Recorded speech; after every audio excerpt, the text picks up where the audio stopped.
Okay, here we are. This is the section of the collection that I have here at my university apartment. Well, I mean, I'm not on campus, so it's not a university apartment, but it's where I live when I go to university. So, yeah, I bought this last August when I moved here. And when I started, it only had about 5 or 6 books, but I brought some over from home. A bunch of them are things I haven't read yet, so it's pretty cool. I really like it. But let's move on. This is my little cubby. That's where I record all my videos. And yeah, so starting off, some Gunpla boxes that match these two Gundam models right there. Some Lego Star Wars stuff. I've been really on a super big Star Wars kick lately, and I really love The Mandalorian.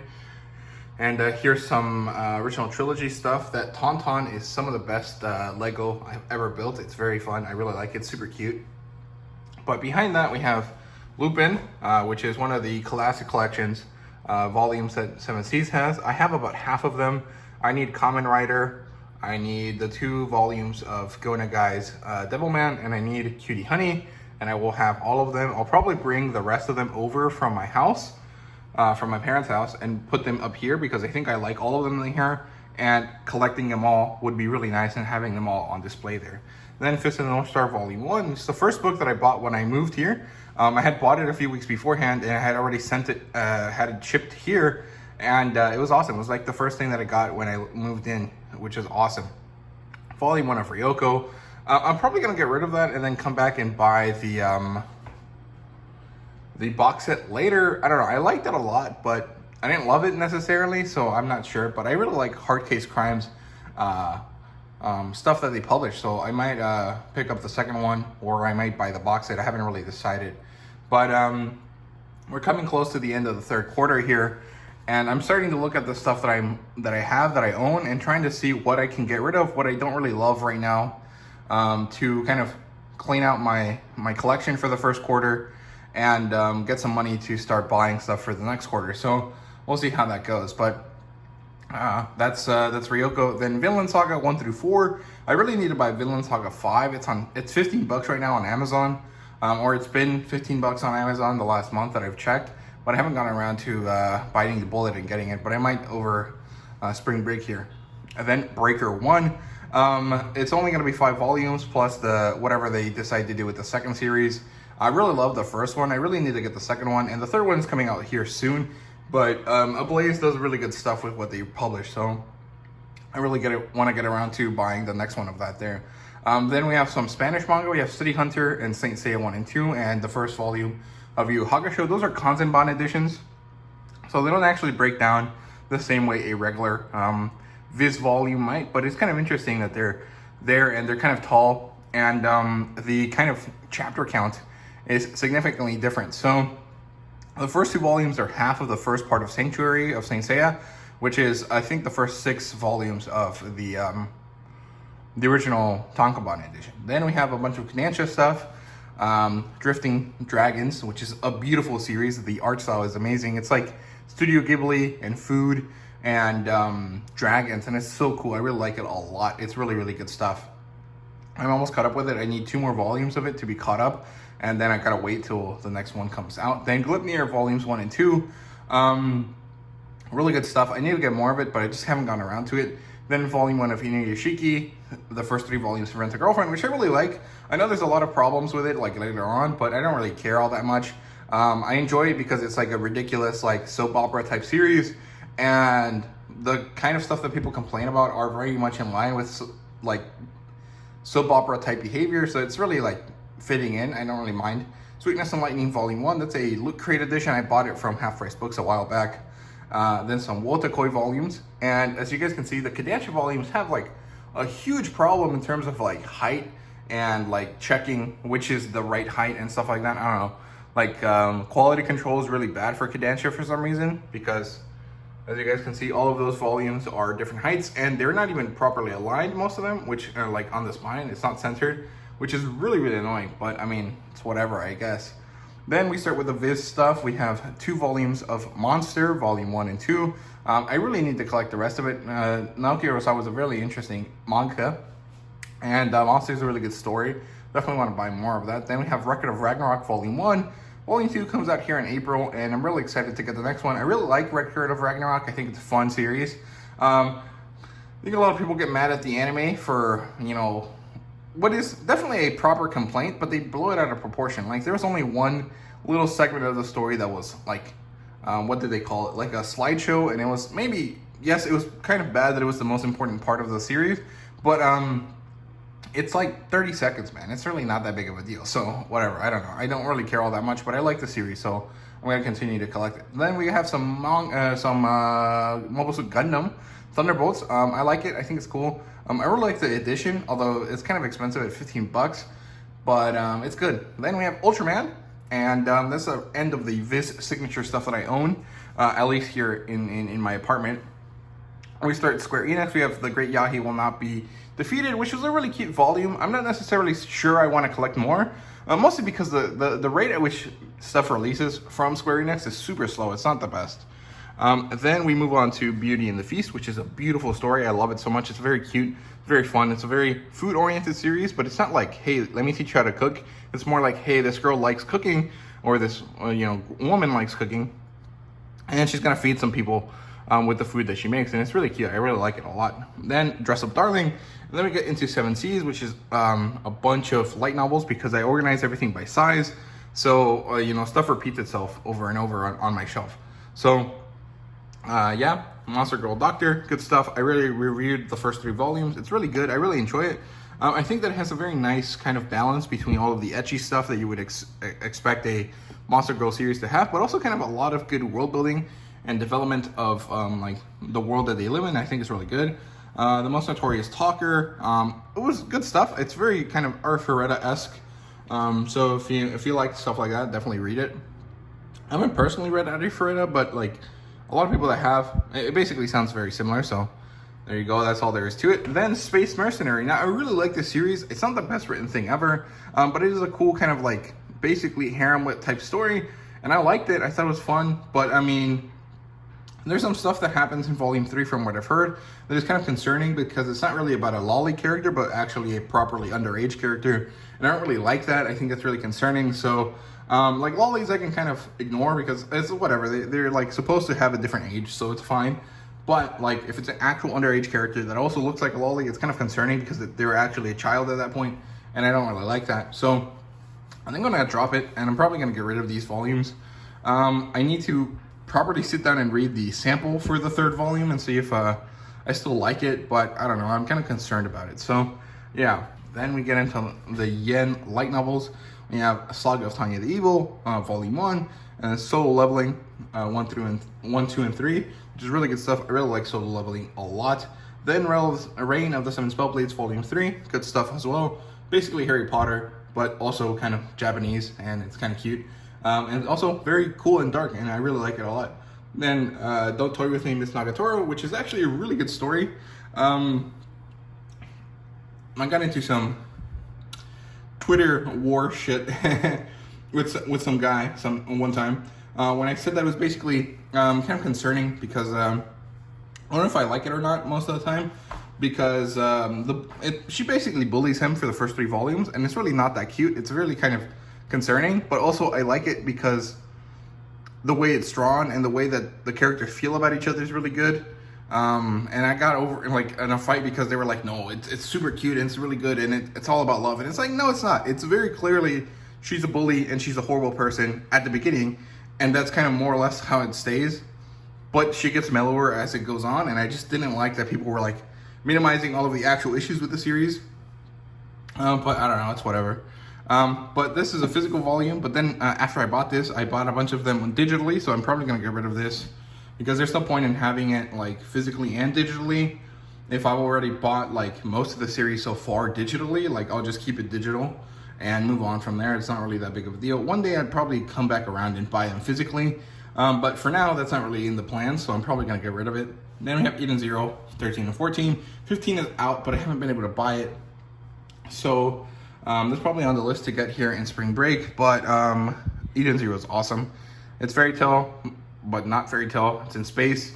It actually kind of feels more like One Piece than fairy tale. And a lot of people say fairy tale's a One Piece ripoff, but they haven't read the series because fairy tale and One Piece really have nothing to do with each other. But Eden Zero kind of does have something similar to One Piece. It's about this story about this guy who happens to have a special power, who wants to go on a journey to find this mythical thing slash creature person that is, you know, somewhere, and he has to go through all of these places, and he ends up on different planets that have different cultures and different vibes and environments, and it's very similar to One Piece, but it is also quite different. So yeah, I think it's a very good space fantasy. It's not really a science fiction, although it has a lot of science fiction elements. It's more like Star Wars in that sense. It's not really Star Trek, which is hard sci-fi-ish, and where Star Wars is basically science fantasy. It has a science fiction background, but most of the story is fantasy, right? So that's what it is.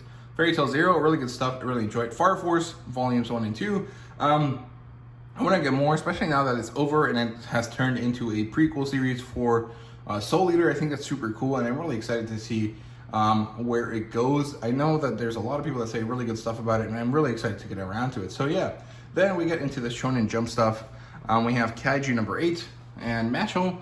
And Kaiju number 8, I talk about all the time, so I'm not really gonna give it too much time, but it's really good. I really like it. It's awesome. It's basically this 30-year-old guy turns into a kaiju, joins the Japanese Defense Force against kaiju, and there's a lot of good stuff that happens from that. So yeah, then Mashal, amazing stuff. I really like it. I think it's really fun.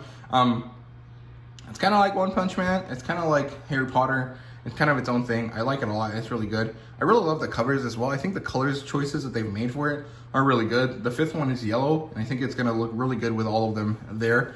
And it's really enjoyable, so I like that a lot. And then we have Requiem of the Rose King, Volumes 1 and 2. Want to get more, but I never find them physically at stores, so that always sucks. But I definitely want to pick up more of it. I think it's a really good story. It's really interesting. Historical fiction, historical fantasy. It's really interesting, and I really like it a lot.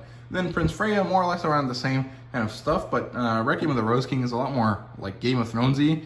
Prince Freya is more just general fantasy. And then we have Reincarnated as a Hatchling, Failure Frame, and then a bunch of 7 Seas titles.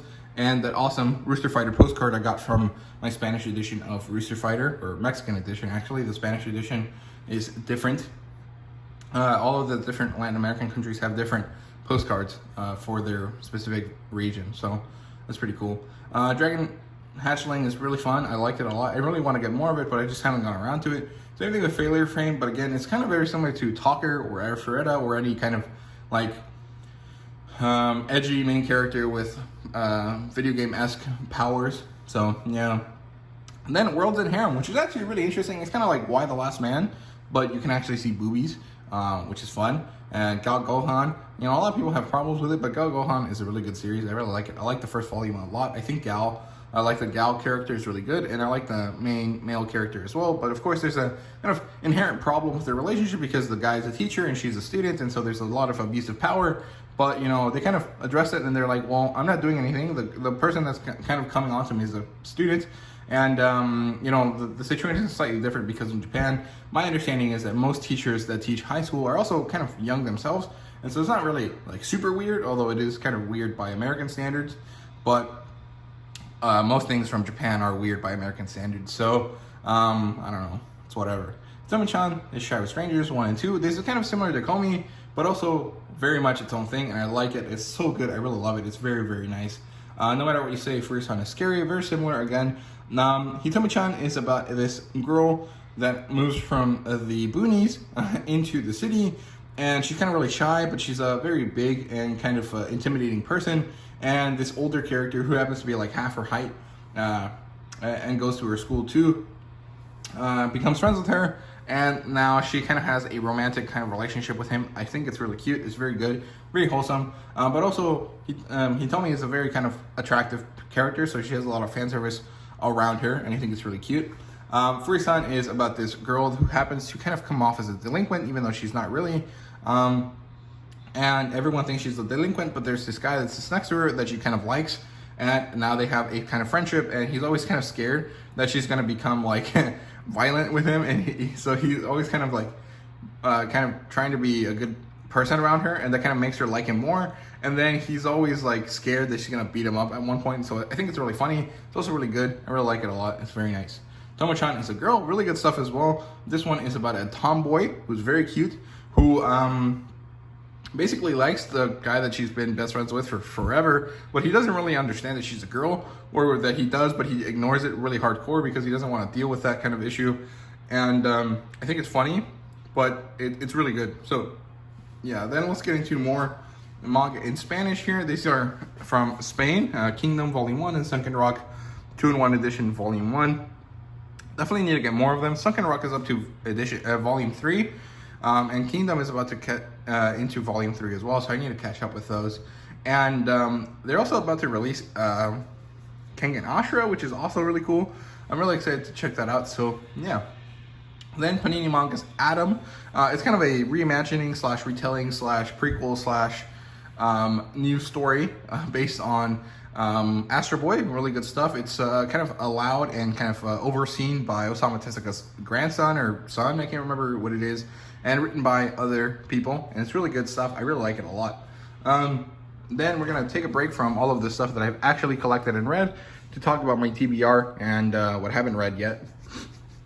And then we'll go back to stuff I own, and then stuff I haven't read again down there. So here is the big kind of empty shelf. I need to get another one for shelf for these to kind of make it half the size, but for now it's a good kind of place to put all my stuff and take pictures of. So I'll probably leave it like this and get another shelf later. But yeah, Soul Leveling Volumes 1 and 2, really good stuff. I really like it. I think the novel is better because it's more bang for your buck. It's faster paced and stuff like that, but it's overall really good. The art style in Soul Leveling manga is awesome. Isaac, this is by Norma Editorial. This is also in Spanish. This is from Spain, and it's about this Japanese mercenary that goes to Europe to fight in the 30 Years War. And he's there because he's chasing another Japanese guy who happens to have killed his master, and now he swore revenge on him to bring his master honor again. He's kind of chasing him across all of Europe, so it's very interesting. Then we have Mary Grave, a story that I haven't really seen many people talk about, but it's pretty good. It's really interesting. It's kind of a dark fantasy. It deals with this guy who's trying to gather all of these ingredients that he needs for this, what's it called? This recipe called the Dead Man's Recipe, which is kind of this elixir of life. And he's kind of going around, and it really is like a story about his wife more than it is about him. He just happens to be the medium through which we get to see her story, and it's really, really good. I really like it a lot. Hitomi-chan is Shiva Rangers Volume 3. I already talked about it, so there's no point. Mashal, again, already talked about it. And Mary Grave 2 also talked about it. I already read all of these. This is stuff that I haven't read yet, so Light of the Jedi. I'm really on a Star Wars kick, like I said. So I wanted to check out the new kind of Star Wars content that they have. I haven't read it, but I think it's interesting and looks cool. Then more Yu Yu Hakusho and Saint Seiya. And then I have this Slytherin cup here that has a bunch of all of these cool bookmarks that they give you in the Spanish editions of stuff, which I really like. And then here's more TBR stuff that I haven't read yet. I'm going to take this home with me. That's why it's separate from all the other stuff. But yeah.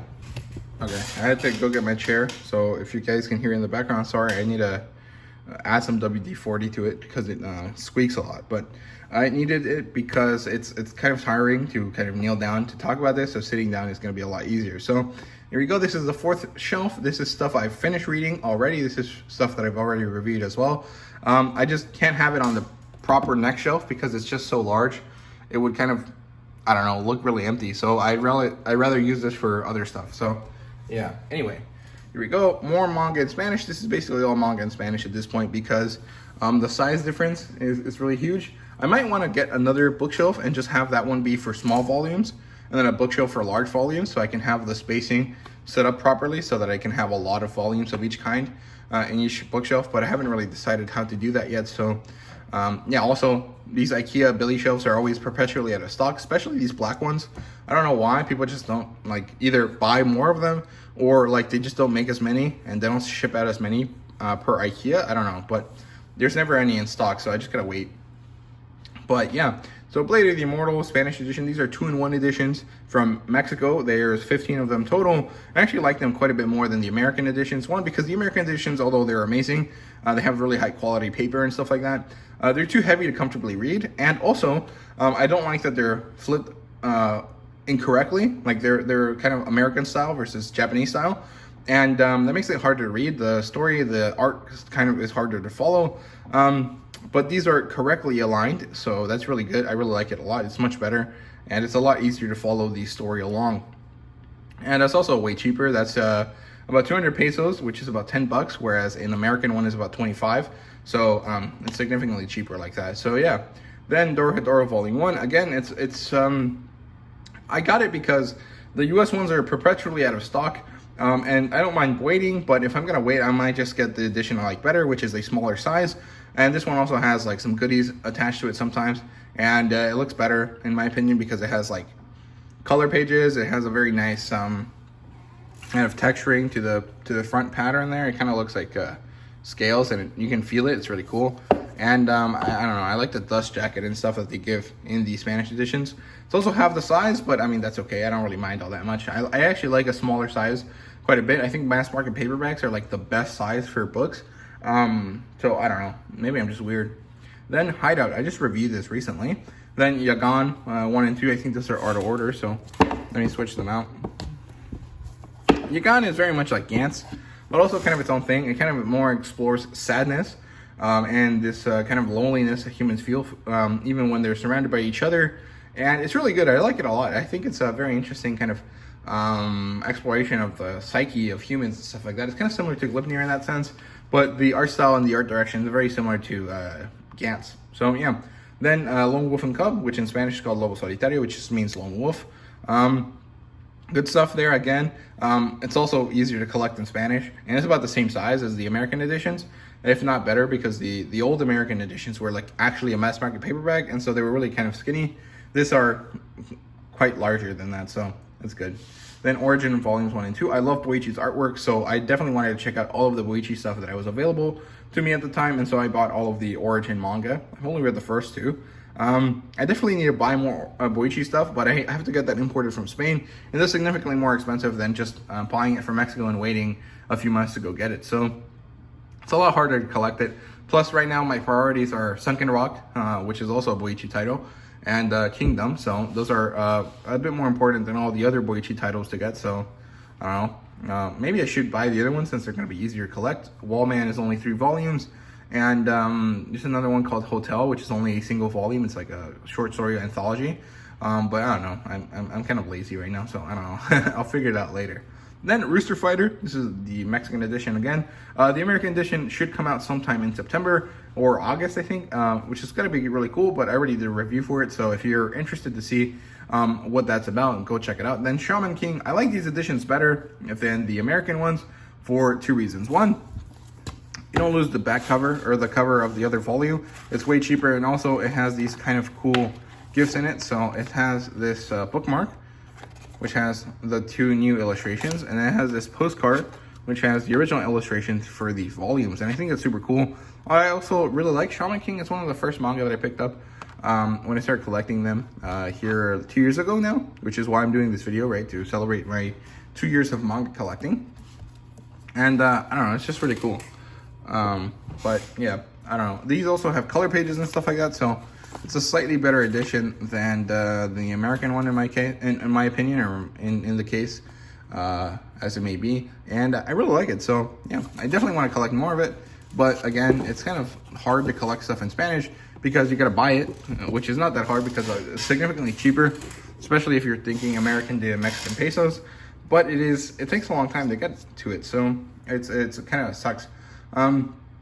Because I gotta wait till I go visit my grandma, so it's not easy to collect it. So yeah. Then Bestiarius volumes 1 through 7. This is by the same author of Hideout. It's Masasami Kakisaki, who's an amazing art mangaka. His art is amazing, beautiful, gorgeous. It's so good, and people really need to give him some more respect because he's badass. His stuff is really, really amazing. His art direction is the best. His storytelling direction is really not the best, but it is still good enough to carry his art, so I like it a lot. So yeah, and then we have a bunch of new stuff that I've just bought recently. This was given to me. This was sent to me by the author, Junit. It's an Alien Clubs. I don't know what it's about. It's kind of like a light novel, but it's a huge size. I was not expecting this, but I liked it. So yeah, cool. I haven't really read it, so I have no opinion on it, but I think it's cute. The art style looks good. Then, No Guns Life, Flowers of Evil, Usaki Wants to Hang Out, Quintessential Quintuplets, and I'm a Wolf, but my boss is a sheep. These are all things I've recently bought. That's why they're here. I'm waiting for my haul video to record and kind of talk about them then. And then here's all of the stuff that I bought previously that I still haven't read. It's mostly stuff in Spanish. So we have Origin 3 through 10, then Atom 4 through 6, Yagan 3 and 4, Alma, which is a science fiction series that's not available in English. It's only available in Spanish. Volumes 1 through 4, that's complete. And then the first volume of Captain Tsubasa here. And then Mobile Suit Gundam, The Origin. And then a bunch of random issues of comic books that I need to finish reading, because I finally finished collecting them. So now I need to read them and kind of put them away in their box. And yeah, this is random stuff that I haven't finished reading. And then my very small comic book collection right here. Mostly just Image comics and some Batman stuff over there. And that's basically it. That's the shelf here. Now I have to talk about the stuff at home, but I won't be able to record that video until I get there. So I'll see you guys in the next segment. Okay, here's part 2. And all of my collection is on my desk because I don't have bookshelves right now, as you guys can see. And this is because my parents had been fixing the floorboards of our upstairs areas. And they had to remove all the stuff in my room in order to fix the floor of my room. And they're still not finished. They still have stuff to do in my room. They have to paint my room again and stuff like that. And so my parents weren't able to put all my stuff back in here. And so I don't have bookshelves right now, but I just put everything here on my desk, and we're going to talk about it. This is the second half of my collection, and I think it's almost twice as big as the stuff I have in over in my apartment. I'm not sure, actually. I haven't really sat down and counted. It might be almost the same size. But most of the stuff here at home is either stuff that I'm not currently collecting right now, or stuff that's finished, or stuff that, you know, I just haven't really gotten back to after reading the first volume or so. And the majority of the stuff is going to stay here at home. And I forgot to bring some stuff that I had up at my apartment down here for spring break. That should have stayed here at home, but I think it was actually for the best, since I hadn't realized that my bookshelves weren't going to be back in my room when I got here. So I'm probably going to end up taking some of the stuff here up north with me to my apartment, and then kind of keeping it there as, you know, because since I live at my apartment most of the time, that's my main collection, and then this is all this extra stuff that I have that I love, but that I can't really take with me because this would be too much stuff and then it wouldn't really fit in my room. But yeah, so I'll eventually try to count the amount of volumes I have from video reference that I have of my apartment, and from all of these, and I'll let you guys know how many volumes I have. But it'll probably change a few volumes up or down by the time I release the video, because either I'll have gotten rid of some or gotten some more volumes. So we'll see. But let's start in no particular order. Let's just start here with Dragon Ball. This is actually the first manga that I ever collected. This is the first manga I ever bought. I bought it when I was like 10 or 12 years old at one of my local used bookstores that I used to go to very, very often. And I bought it, and at this point I've gotten rid of all of the other manga that I had in my collection when I first started. It was about 10 different volumes. It was like Dragon Ball 1, Naruto 1 and 2 and 3, One Piece 1, Bleach 1, Blue Exorcist 1, and about 10 volumes. And I've gotten rid of all of them for different reasons. I didn't like give up on the series. I still read Bleach, I still read One Piece, I still read Blue Exorcist, and I'm really excited for it to come back here real soon.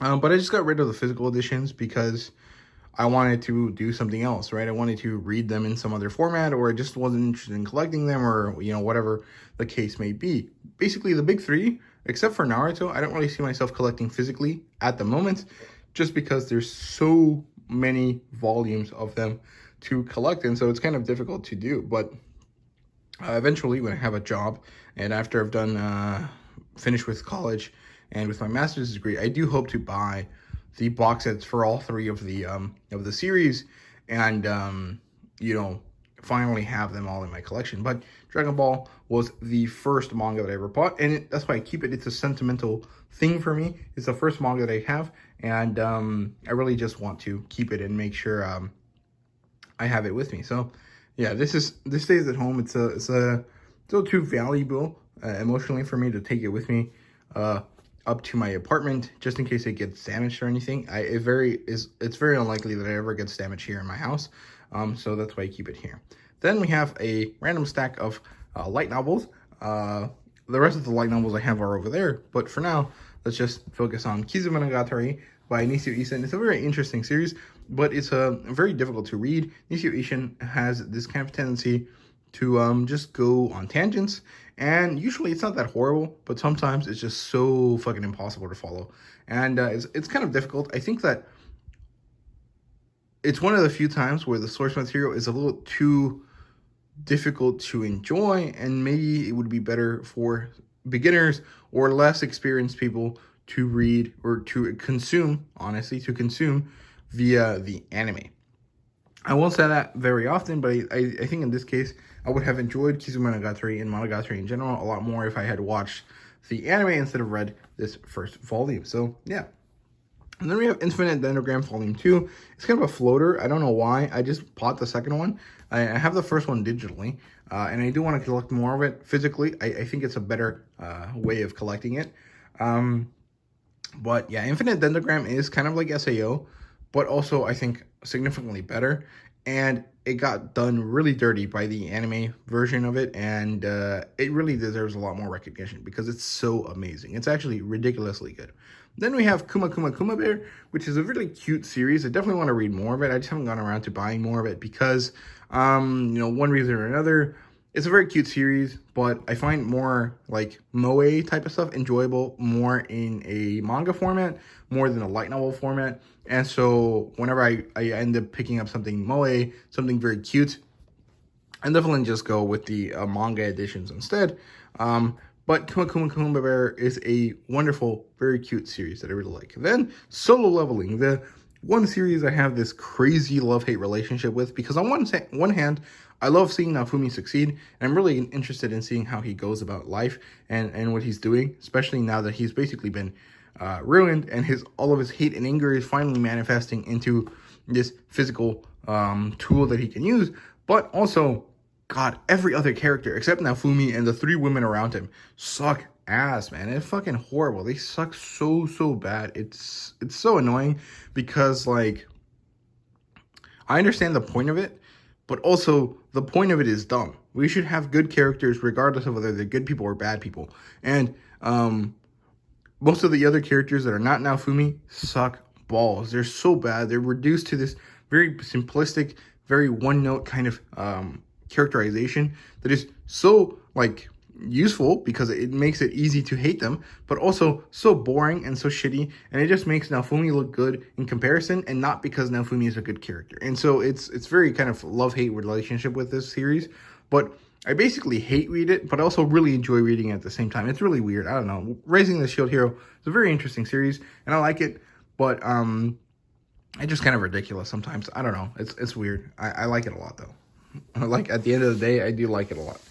Then we have some Seven Seas Classic Collection. This is half of the Classic Collection. I have Lupin the Third at my apartment, and I'm going to take these with me back up to my apartment because I really want to have them all on display on the same shelf, and because I want to get around to buying Cutie Honey, Kamen Rider, and the two Go Nagai volumes, so I can finally have all of the Classic Collection before they release a new volume, because I'm sure that they will release a new volume here soon. So yeah, Captain Harlock and Captain Space Battleship Yamato are Leiji Matsumoto works, and they're basically in the same universe, kind of. I don't know, it's kind of weird.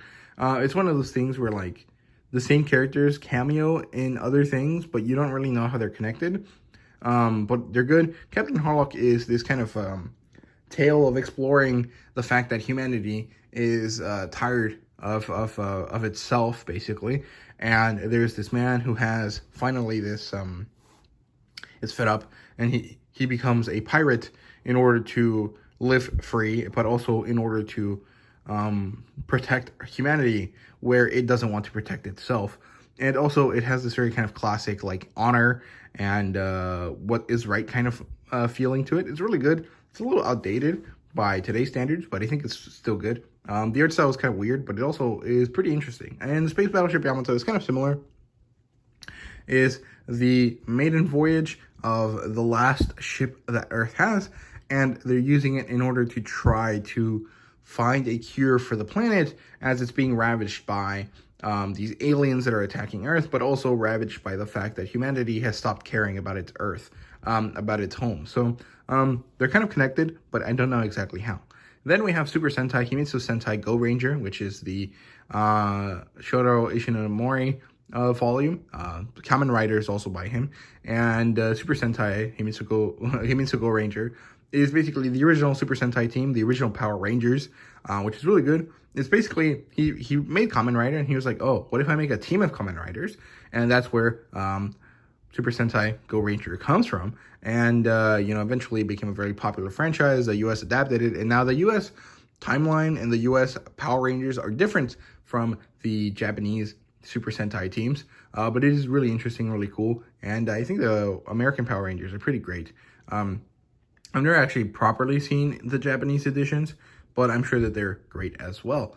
And then we have some random kind of oddly sized volumes. We have volume 1 of Buddha, which is a really good story. I actually had a time period in high school when I was really interested in religions outside of Christianity. Not because I'm a religious person, just I was curious about what other things there were. And I don't like religion. That's kind of what I ended up going with. But I think it's really interesting to kind of learn about. And also, I like them in the sense that, like, I enjoy exploring how religions work, but I don't really like following them. But I think Buddhism is kind of the one that was most interesting to me because it's not really a religion. It's more like, hey, these are some basic tenets through which you should live by, and you should try to do them in order to strive for this kind of excellence, I guess, which is enlightenment. But it really doesn't work for me. It feels too controlled even though it's not a proper religion in the kind of Christian sense. So I don't know. But the story of Buddha is a very interesting kind of thing. I really like this. It doesn't really kind of introduce Buddha until the end of the first volume. Before then, we're kind of watching the story of the heralds of Buddha in this kind of interesting sense. And I really liked it. I thought it was really good. I definitely want to read more of it. I just got to get around to buying more volumes of it. This one I bought at a Half Price Books. And it was really good. It was kind of beat up, but not too bad. But I definitely want to buy more of it. Then we have 3 volumes of Gantz Omnibus. This is the first 9 volumes, all told. Really good stuff. If you guys have ever heard of Yagan, Gantz is kind of similar to that. It's basically this guy dies and then gets resuscitated by this ball, which is the Gantz ball. And what this ball is this kind of like alien, anti-alien protection thing. And basically, these people that have been resuscitated are tasked with destroying these aliens, but these aliens are kind of a lot tougher than you would think. And also, no one really understands that this is the point of the Gantz ball. And so, everyone dies very often. And that's basically what it is. It's gore. It's, sensual content. It's all sorts of things. And it's really, really interesting. The art style is really cool. It's really odd because it's basically a 3D image that has then been printed. And it's really cool, but sometimes it just looks really odd. It kind of gets into that uncanny valley kind of thing. And sometimes it's uncomfortable to look at, but overall it's very, very interesting. I really like Gantz quite a bit. Then let's look at this other front pile here. Arpeggio Blue Steel is this kind of Battleship Girl series, basically. It's these female characters that happen to be the physical embodiment of these kind of alien warships that seem to be like World War II ships from the kind of Nazi and Axis power versus the Allies or whatever it's called. I can't remember the name of the 2 factions, but they basically have gained sentience, and they model themselves after human girls, because we refer to ships as she. And it's really interesting. It's very cool. I like this idea of this kind of gestalt appearing from this non-human thing because it has absorbed enough human type intellect, and it's really cool. Then we have Cutie Honey Go-Go, which is really fun. It's not the best story ever, but it is kind of cute and cool, and Cutie Honey is a very interesting character. I really like her, and I definitely want to buy the Classic Collection edition, but Cutie Honey a Go-Go was a pretty fun story. I like the art style quite a bit. Then we have Dirty Pair, which is very similar. It's this kind of old school kind of girls with guns kind of thing, sci-fi, but also it's just 3 short stories, and none of the short stories are particularly good, but the art style is pretty fun, and the concept of Dirty Pair is actually really enjoyable. So yeah, no, we'll move on from that. There we have A Dragon Goes House Hunting Volume 1. I'll probably get rid of this here soon. I've had it for about a year, and I haven't really gotten the itch to read more of it. However, the first volume was a surprisingly good story. It was quite good, and I liked it quite a bit. Then we have Dreaming Sun, Volumes 1 and 2. This is a kind of classic shoujo romance type story. There's this girl who has problems at home. She leaves her house, and now she has met a boy, and she has developed these kind of interesting feelings for quite a few boys, actually. And she's unsure about what to do, and then there's this kind of romance subplot between all of them. And, you know, chaos ensues, and it's actually quite good. I like it a lot. The story is pretty interesting. The art style is pretty cute, and I think it's written by the same people that wrote and drew Orange, which is kind of interesting. I haven't read Orange myself, but a lot of people say it's good. Then we have Gigants by the creator of Gigants, and I think I've collected at least 1 volume of each of their 3 series that are available in English. I think they have more stuff available in Japan, but we haven't gotten it in English, so there we go. Hirooku. It's a really weird guy. He focuses on sci-fi, he focuses on action and gore, and he focuses on big titties. And what's a bigger titty than a woman that is a porn star that can turn gigantic, right? So that's basically what Gigant is about. She's a porn star with massive titties who happens to have the power to grow really big, and she's gonna fight aliens or something. I don't know.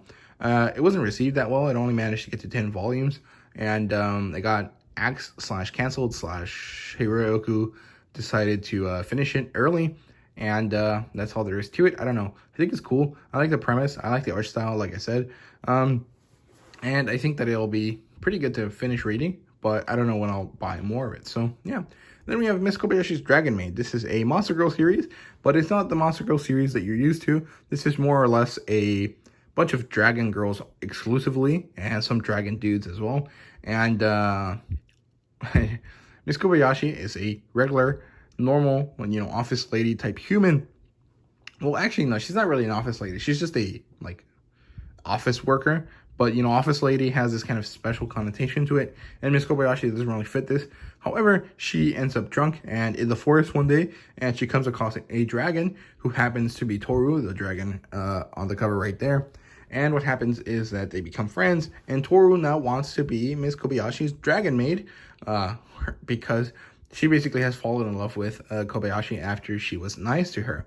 And it's actually a really cute story. It's really good, and it has a lot of weird things in it, so it's not really a beginner's series by any means, but it is kind of an interesting one, and I really like it. The art style is really good. But I think Cool Kyosinja's best story is definitely not Miss Kobayashi's Dragon Maid, but rather Ojojojo, which is right there. And it's not because Miss Kobayashi's Dragon Maid is bad. I think it's actually the best written out of the 3, but it is the one that is kind of the weirdest and also kind of the hardest to kind of get into. So, yeah. Then Saint Seiya Saintia Show. Now, I'm probably the only person that talks about Saint Seiya in the English MangaTube community, but Saint Seiya is a really cool series. It's very interesting. Saintia Show is a modern kind of addition to the series. It's kind of checked off by the original creator, and it's handled by a female mangaka. And basically, this is kind of adding female warriors into the Saint Seiya mythos because there were basically very few of them around in the original story. So what happens is that this kind of introduces these Saintias, which happen to be Saori. What's the god? Saori Athena's handmaidens, and now they also happen to be handmaiden warriors, and they have their own kind of special god cloths and special armors, because that's what they're called in Saint Seiya. They're called cloths. And Saint Seiya's whole thing is you take the power of the stars, in this case constellations, turn it into a piece of armor and wear it in order to protect Athena, who is the woman that is going to fight all of evil that happens to come across the world. And Saint Seiya's show basically follows the handmaiden of Athena, but also because it's Saint Seiya, she has to have a Pegasus type armor, and so she has Aqueous, which is a smaller Pegasus kind of character. And that's basically what it's about. It's really good. I actually like it a lot. I think the addition to the mythos is actually really, really good. And now let's look at this other stack right here. Sorry, it's been like 20 minutes already, but I gotta keep going. So, and then we have Go Death down there, which is a manga in Spanish, published by Kamite, which is a Mexican manga company. And I don't really know too much about it. I don't know the mangaka, but I'm pretty sure he did a few other series. I thought Go Death was good. I thought the art style was awesome. But the content of it wasn't really all that amazing. It felt kind of like Underworld, or like a very basic like vampire type story, without that much substance. It was mostly just, hey, there's these hot chicks and some cool action, and that's basically what it was. And it was really good. It was enjoyable, but it's not really like amazing manga, if that makes sense. We have Eve and Eve and Mononoke Sharing. Eve and Eve is a 7 short story collection. It's kind of Yuri, kind of sci-fi. And it was pretty interesting, but it wasn't really all that amazing. It was just kind of like, oh, cool, okay. And you moved on. Mononoke Sharing is the other cool Kyosenja work. He has Dragon Maid, Ojojo, and Eve. Sorry, not Eve and Eve. Mononoke Sharing. And the other series that you can get from him, in English, published by Kodansha, I think it's called like Beach Boy Riverside or something like that. I can't remember what it is. It's like a bunny person, and it's not actually drawn by them. It's just written by them, but their style is kind of similar, so it's pretty interesting. But now Mononoke Sharing and Ojojo are both by Cool Kyosenja, and they're pretty good. Mononoke Sharing is this girl who moves into this kind of like house, and all of her roommates are monster girls, and it's pretty cute, but it's not as good as Dragon Maid. And Ojojo is about this boy and this girl who are basically really lonely, and they meet each other and they connect, and then they start a relationship, and they're in high school, and then at the end we get to see them as adults being happy in a relationship. It's actually really, really good. I thought it was really cute. I like Ojojo a lot. I think I'm my favorite Cool Kyosenja work, but I like all 3 of them quite a bit, so yeah. And then we have some more Viz signature stuff. I don't really have that much Viz signature stuff.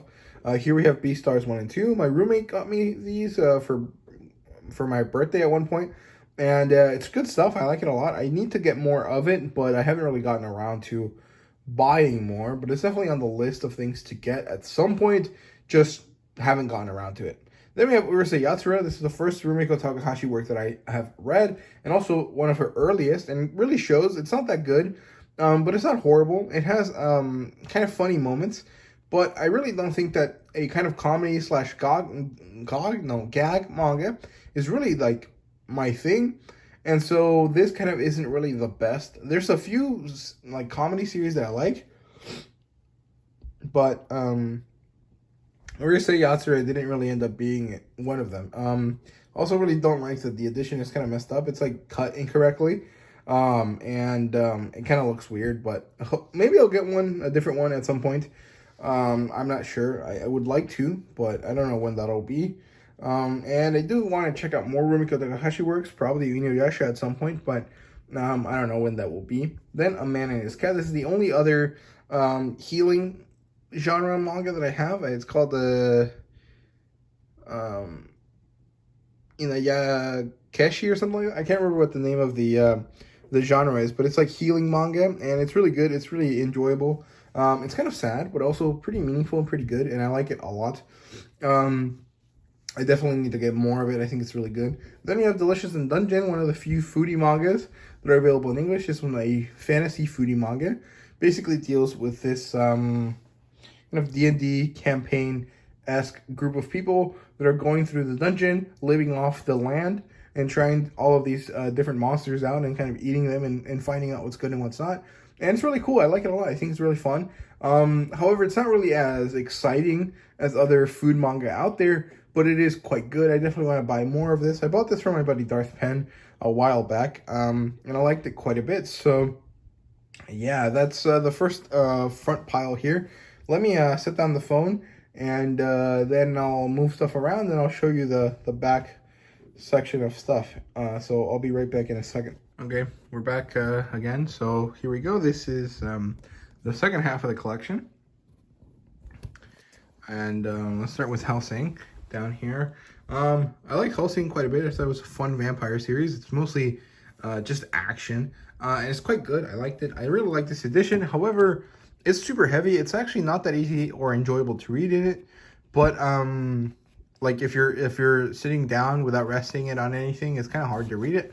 But it's a really beautiful edition. I like it a lot. I'll probably end up buying the rest of it here soon. Then we have Dragon Ball Z and Dragon Ball and the Viz Big editions, and a copy of Bleach. This one was given to me by Darth Penn. It's really cool. I like it all. It's a really interesting hardcover, and it's really interesting. It's really pretty and really cool. And there's not really that much to say about Bleach. It's a cool series. It's a kind of urban fantasy type series, and it's really enjoyable. And there's Dragon Ball and Dragon Ball Z. I haven't really read these in a long time. I bought these off of a friend from high school a long time ago. Most of them were library editions, which is why they're all kind of beat up. But this last one was completely brand new.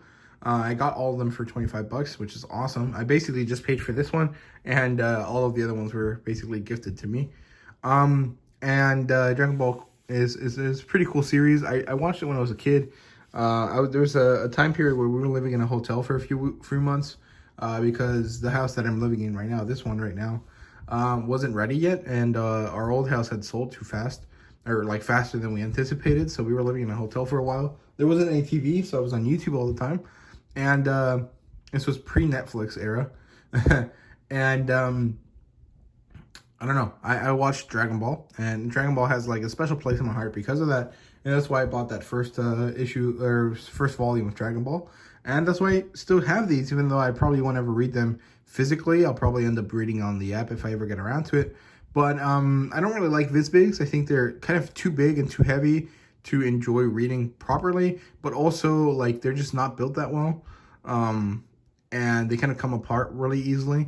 And I don't love them because of that. But I think that the size is good. I think it's just like, even though the paper quality is great, it's it really should have been a hardcover book, and the fact that it's not is kind of a negative for it. So, yeah. Then we have Fushigi Yugi. It's one of the series that I read in the Shonen month or Shoujo month that I had.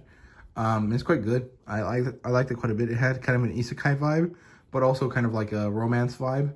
It was pretty interesting. I liked it. Then we have All You Need Is Kill, which is a really good series. I actually really like it. I think it's a pretty good introductory manga.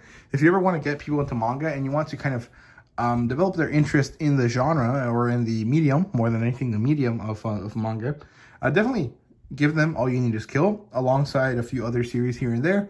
Nothing too long. I think it's a pretty interesting and meaningful kind of thing to talk about. So I'll probably make a video about it here for the April Ramble. But basically, when you want to recommend manga for a beginner, you should really look at how much time and money they're willing to invest in the hobby, and also what sort of things that they're okay with and not okay with, because we always kind of forget that manga comes from Japan, and Japan's cultural kind of stance on things is very different from us here in the West. And so there's a lot of things that many of us as otaku and manga kind of readers have gotten used to, or kind of are able to ignore, but a lot of people that are new to the medium are not really able to do this yet, and so you have to be really careful. So I think All You Need Is Kill, because one, it's short, it's only one book, and it tells a full story, and also it doesn't really have anything particularly weird in terms of like Japanese like cultural things that Americans wouldn't understand, like not easily or like without nuance.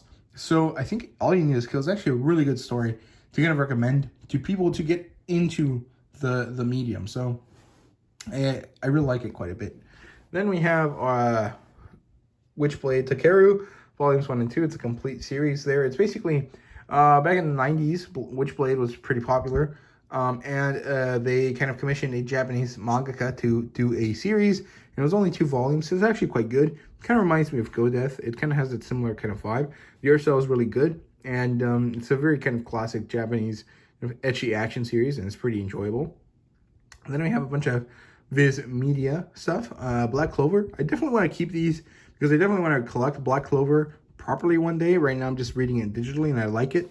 But, you know, it's a hassle to buy that many volumes when I'm super far behind the series. So I kind of want to get rid of them and then just wait until the box set, which will eventually come. Or just kind of keep them until I decide what to do with them.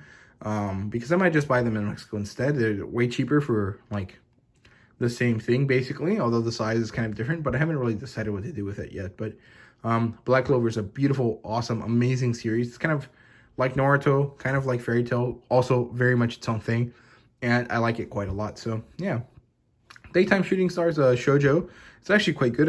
I liked it quite a bit. It's this girl from the boonies moves to Tokyo, ends up kind of going to school, but she's kind of very different from everyone around her. She's very quiet and reserved, and she starts to slowly make friends, which she hasn't really done before. And there's this kind of adult character who she kind of has a thing for, who she kind of knows, but she also kind of doesn't know that well. And there's this kind of interesting, slightly slow-going kind of romance to it, which I think is very interesting. I liked it quite a lot. Then we have My Hero Academia, very much similar to Black Clover. I just don't know what to do with the series physically. Like, yes, I want to collect it, but yes, I know it's kind of going to be a costly endeavor, and it's also going to take a while to do that. It's honestly a lot easier to collect things while they're still coming out than it is to collect them after I've either already read them or I am like 30 volumes behind or anything like that. It just makes it harder and less enjoyable to collect because it feels more like I have a task to complete more than it is I'm just enjoying something that's coming out, you know, as it comes out. So I don't know. It's one of the reasons why I don't really collect many older series. Even though I have interest in them, I usually just read them on the Shonen Jump app if possible, and if not, oh well, I just probably don't ever get around to collecting them. So yeah. Then we have a bunch of Naruto. I bought these off my buddy Darth Penn. I think he sold them to me for like less than $1 a volume, which is awesome. I really appreciated it at the time, and I still do. And Naruto is one of those series that has always been really meaningful to me. If you guys saw my video in Spanish that I did the other day, I was talking about how Naruto is probably one of the earliest series that I ever watched that I was conscious of it being an anime, and that really affected me as an individual, and I really like it. I think it's really good, and I don't know, it's just great. Then we have Naruto and the Seven Hokage and the Scarlet Spring, and then Volume 1 of Radiant, which is the first manhwa that we ever got in English, and I think we got it in English because Shonen Jump had it, and Viz was like, okay, well, we'll publish it. I really like it. I hope they bring more French manga into the US, but I have no clue if it's going to be a thing. But I like Rating quite a bit. It's very similar to Fairy Tail, but also very similar to One Piece. But also kind of a little bit more of its own thing, but I really liked it. Tony Vellante has a lot of inspirations that he wears on his sleeve, and you can clearly see them, but he's also just good at telling story, and I really liked it a lot. Then we have Samurai 8, the failed Masashi Kishimoto series.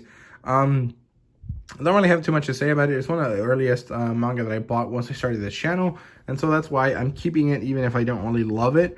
I thought it was okay, but I didn't really hate it. I didn't really like it all that much either. Then we have Sleepy Princess and Skip Beat. Sleepy Princess, I don't really have too much to say about it. It's just good. It's kind of a cute moe kind of series with a fantasy twist to it, but it is enjoyable. I definitely want to pick up more of it, but maybe not right now. And then we have Skip Beat, which I actually like quite a bit. Then we have Komi Can Communicate, which is actually the only volume I have of the series because I bought it off my buddy Robert after he had accidentally pre-ordered more than one, and now I gotta collect the rest of the series. But man, I have no clue when I'm gonna get around to that because there's so many volumes of it to get, but I definitely do want to get them. I love Komi Can't Communicate a lot. but I don't know. I have to figure out what to do with that. Then there's a Demon Lord on the Floor, which is a really good series. I haven't gotten rid of it because it's one of the earliest ones that I got, and I really liked it at the time. And it's kind of a wholesome, but also kind of ecchi series. I don't know how to describe it. It's just good. I really enjoy it. I definitely want to get more of it, but I never see it out in the wild, so I probably have to just order it online. And that's kind of boring and annoying, and I don't really love doing that all that much, but I do it sometimes, so we'll see how that goes. But usually I like buying everything physically with my own hands and seeing it before I buy it and stuff like that, because then we get problems like what I got with Uranus Yatsura, which was badly cut, which is really annoying. So yeah, then we have a Japanese edition of My Hero Academia that my buddy Robert got me straight from Japan. And then we have these two My Hero Academia World Mission W, or whatever it's called, which is a these were little like exclusive booklets that they gave you when you went to watch the movie, which are really cool. I like them a lot, and they're fun. I don't know, there's nothing too special about them. They're like a little manga and a little like description and kind of like booklet about all of the stuff that went into the movie, which I think is really great. I like stuff like that, and I really like that they're kind of doing that as part of the movie going experience here for the US when you go to an anime movie. So yeah, and then here we're almost done. So we have a lot of OELNs. We have Isekai Monster, which is okay. The writing in it isn't really that great, but the kind of ideas behind the story are really, really good. As You Were Waiting is probably the best OELN that I've read ever, but it does feel more like a fiction story more than it does a science fiction story, more than it does just a normal light novel. So yeah. Then Shadow of a God, good stuff. I actually quite like it a bit. And Lord of Goblins, both the original version and the newer edition. And I need to check out the manga for it, the webtoon for it. I know that's pretty good, but I haven't really gotten around to reading it. I do need to do that at some point here soon. Michael was nice enough to send me this, and Mooncool has been really good to me, so I really want to check that out for them and kind of talk about it and kind of decide, if it's good or not. And then we have Integrity of the Super Club, which is awesome. Gary Hines was great. He gave me this. He signed it for me. Everything about it I love. It's really, really fun. It's a really enjoyable, kind of absurdist game kind of element story, and I really liked it a lot. Then here we have Full Metal Panic, the collector's edition by J Novel Club. Great edition. I love it. I really want to collect more of it. But again, I just never see them out in the wild. I'll probably just have to go on Amazon and buy it at some point. Then we have Eminence and Shadow. Great story. I really liked it. I just haven't gone around to collecting more of it because it's a hardcover.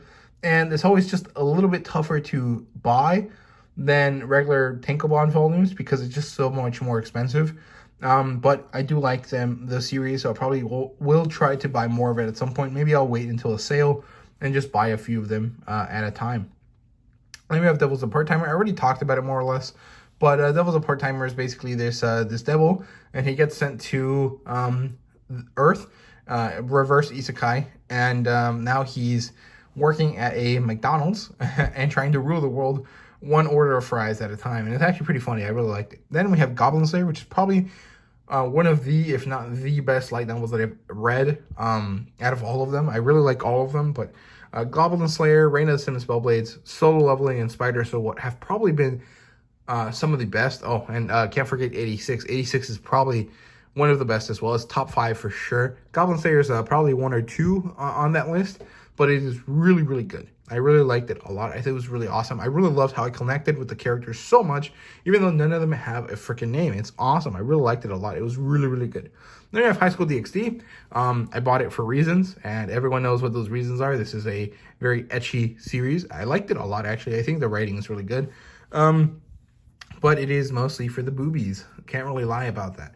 Then I've Been Killing Slimes for 300 years and maxed out my level. Really cute, relaxing read. I really liked it a lot. Then we have Reign and Seven Spellblades. Again, basically Japanese Harry Potter, but also a little bit darker, a little bit scarier, and a lot, a lot more enjoyable to read. Especially now that J.K. Rowling happens to be a horrible person.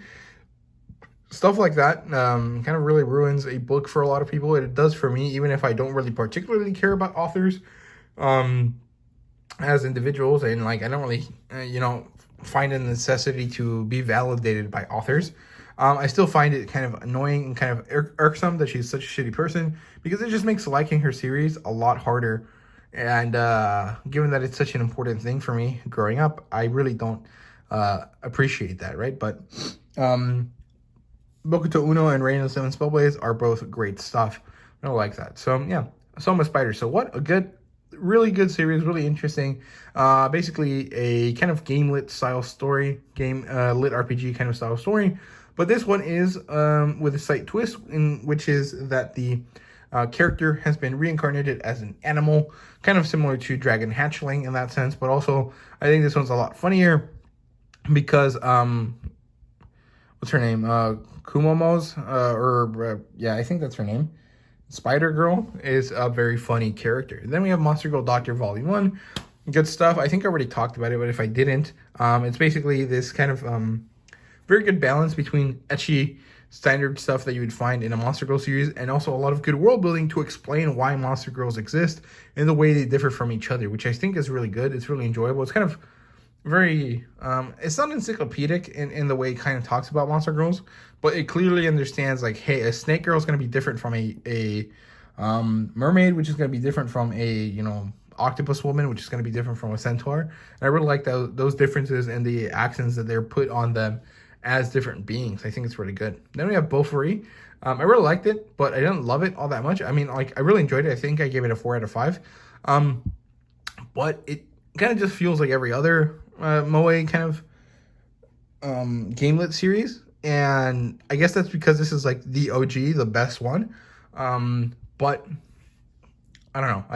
I haven't gotten around to buying more of it. I do want to, but just haven't done it. Then we have Data Live. I was expecting something better out of it, and I think I liked it in general, but there was this one aspect of it with one character who happened to be this, like, younger girl who happened to be, like, the main character's little sister, but she was really weird and creepy, and she was also kind of facilitating this, like, weird, like, assault on the main character, and I really didn't like that. So I kind of have, like, mixed feelings about Data Life, but I definitely want to try the next volume. I just haven't gone around to doing that. And then we have Do You Love Your Mom and Her 2-Hit Multi-Target Attacks, which is a great series. I love the artwork for it, and the story is actually pretty enjoyable as well. I'm really excited to read more of it. I just haven't gone around to it again because I just never see it in stores, and it's always just kind of the way I like buying things. Again, with 86, same thing. 86 is a great sci-fi story. It deals with this kind of World War II setup, and this, like, man versus machine conflict. But also this kind of, like, very interesting introspective look at the horrors of war, and also the way that people rationalize the way they treat each other in terms of racism over, petty things. And it's really interesting. I really liked it. I thought it was really, really good. It was a very good look at humanity and science fiction, and it was just really enjoyable. But I just haven't gone around to more of it. And mostly I think it's because 86, the first volume, more or less reads like a closed story. And so I haven't really felt the urge to, like, figure out what happens next, because the first volume was so good at closing it up for me. So I definitely want to read the second one and just kind of get past that first hurdle and then continue to read the series, because I know a lot of people love it a lot, and I really want to love it as well, since I love the first volume so much. And then we have Juni Taisen, which is kind of weird. It was written by Nisio Isin, and the best thing about it was that it showed me that Nisio Isin can write, like, normally. He can write like normal people can, and not just like his weird Kizumonogatari style. But the story isn't really that great. It doesn't really have any stakes, because you know that every character is going to die quite quickly, and so it kind of sucks.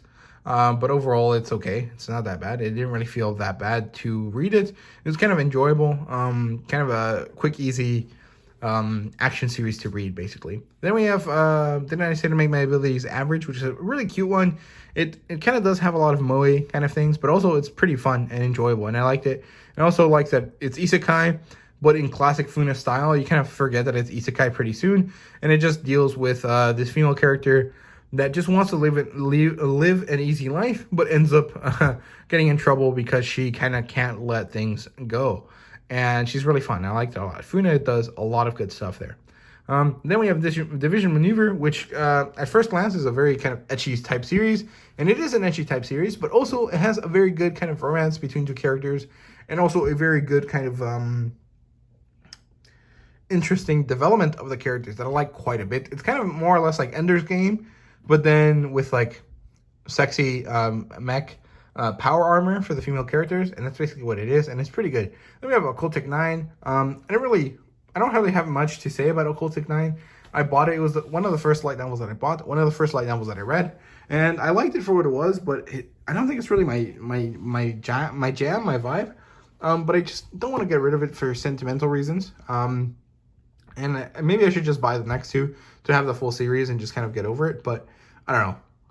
It was okay. It wasn't horrible, but it wasn't amazing, if that makes sense. Then we have Toradora, and I really like Toradora, at least the first volume. The second volume was a little bit disappointing because it kind of goes away from what Toradora is initially, and I really like what Toradora is initially. And so it kind of straying from that was really not the best, but I also can't really hate it too much.